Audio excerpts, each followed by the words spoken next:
Today we celebrate the feast of Saint Mother Teresa of Kolkata. On this day, the 5th of September in 1997, she died in Kolkata in her house. And that day, we were seminarians in Kolkata. We went there and touched her feet, and we saw her in her house. And I was also present. The seminarians were present during her funeral service. And I can't explain the way the funeral mass took place, and we all felt the real presence of God during the Mass. All were moved with the blessings and the grace and the inspiration of the Lord when the body was coming into the altar and when the body was going out of the altar. So that was the beautiful experience I had, and I was lucky to touch the body of a saint. Also, I had also privilege to work where she started the first leprosium, a house for the lepers, during my seminary life. So today, when we celebrate her feast, let us try to reflect on her life. I think in 21st century, she was the greatest saint on this earth. There were so many other people, but she was called as a living saint. Normally people are called a saint after death, but when she was alive, she was called a living saint because of her love for Christ and love for the poor and the destitute. And we know she was born in Macedonia. Today it is called Macedonia, Albanian, in 26th August in 1910. And she started her vocation at the age of 12. She was feeling to become a religious nun, and she joined the Loreto sisters. So she went to Dublin, and she was there as a novice. Then after taking the first profession she took the final profession, then she went to India as a Loreto nun. And I have seen the house where she taught the children in the Loreto schools. But as she was teaching there, she was feeling something, experiencing something, because it was a well-known school where the rich people were studying in the Loreto school. And she saw in the streets of Kolkata, in the slum areas, people were dying. The people were just throwing their children. The mothers were throwing their newborn children, the unwanted children. Then there was a call as she was on a train to Darjeeling. You might have seen also, some of you, if you have gone to India, as she was going by a train to Darjeeling, there was a call within her call, thinking about to love and save the poor and the destitute. So that took place on 10th of September 1946.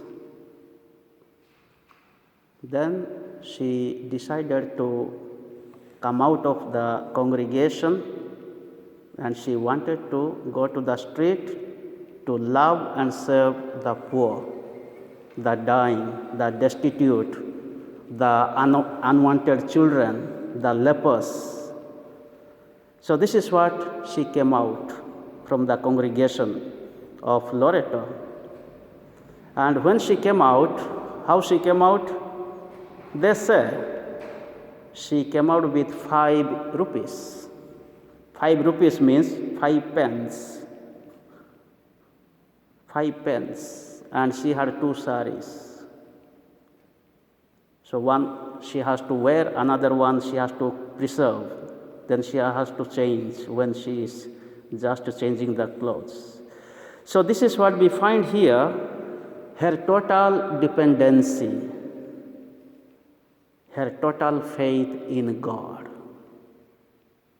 And she came out with a humility. She did not come out to found a congregation or to be recognized by the people, to be known by the people, but she came out to serve the poorest of the poor in the society, because she witnessed in her life in Kolkata.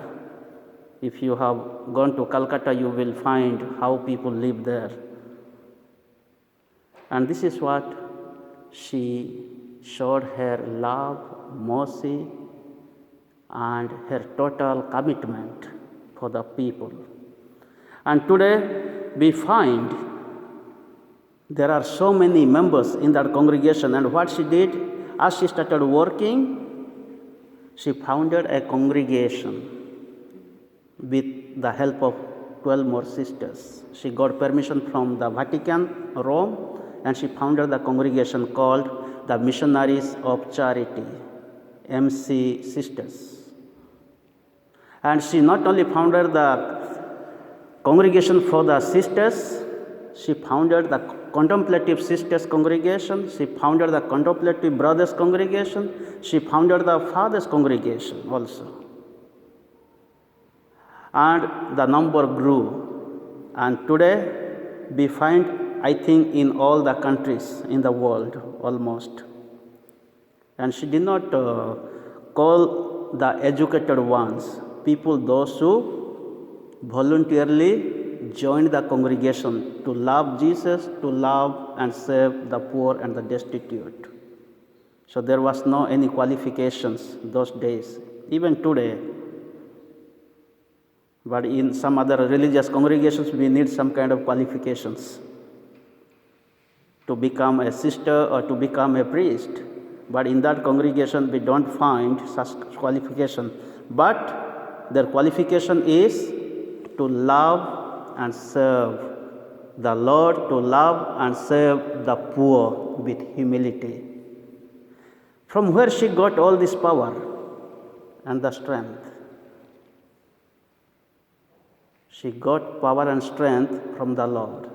She was inspired by the biblical text, like Matthew Gospel, chapter 25.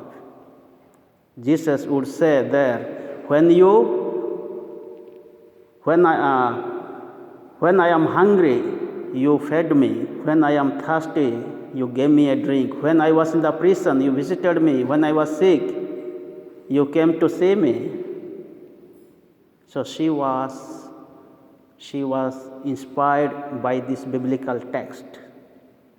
So, and she was spending every day in front of the Blessed Sacrament. And she was always having Mass. Of course, we know as we are having Mass. So she was drawing power and strength from the Lord.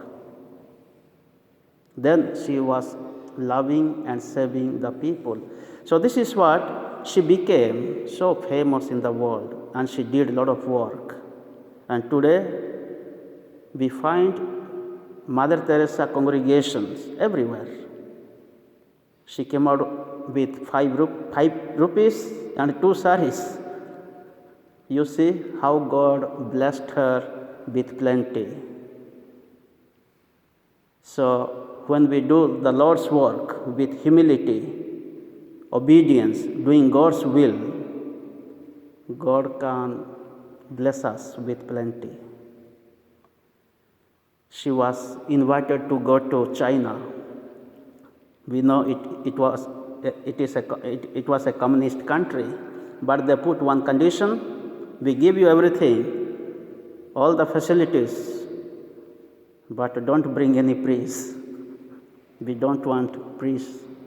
We want only you, sisters.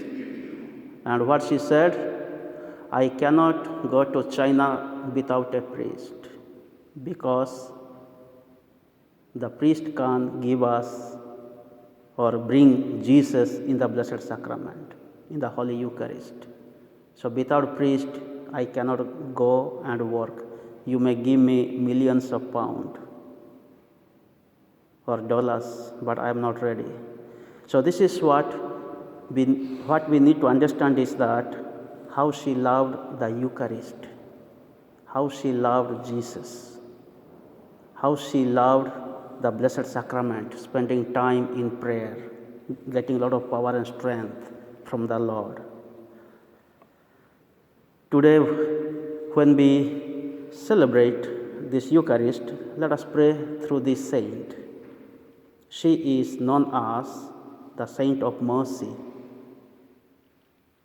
She loved everyone, not only the Christians, everyone, all the religions, all the people, those who were in need. So this is what she experienced from the Lord, how Jesus was humbled himself and loved everyone, and he brought redemption for all. He loved everyone in the same way she also did the same in her life. And let us pray very specially today for the Mother Teresa congregation, sisters and brothers and fathers, that